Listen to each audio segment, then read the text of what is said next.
I now ask my coaching clients, please stop writing. Please stop journaling. Don't do that. And PYSOP instead.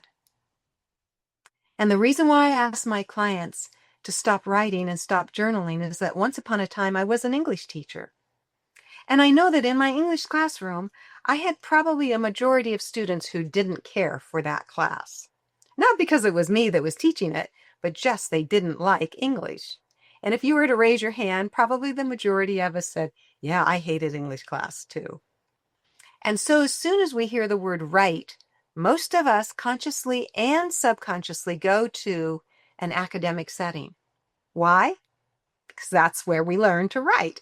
We learned to shape the alphabet when we were wee ones. We learned to put that alphabet together to create words and then sentences. And then we had to learn all of the rules of the written language, the vocabulary, the punctuation, the grammar. And it was very good that we learned to do all that because we can communicate here in the chat and we know what we're saying. But wheelbarrows of grief don't align with an academic process. That requires organization and keeping rules and a whole nother thought process that the grieving brain doesn't have the capacity for. The traumatized brain doesn't have the capacity for it. But what we do have the capacity for is to PYSOP. And so you're going, okay, Karen, so what are you talking about? PYSOPing is an acronym. Put your stuff on paper. PYSOP. But don't write. PYSOP instead.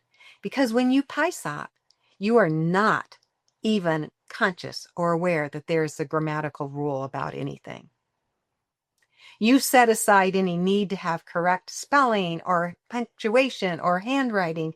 You are PYSOPing because your brain right now, under grief and trauma, is pretty disorganized. It's really messy. It's full of pain. It's very unpredictable. It's chaotic. And you see, all of that can be put on paper. And you can stop writing and PYSOP instead.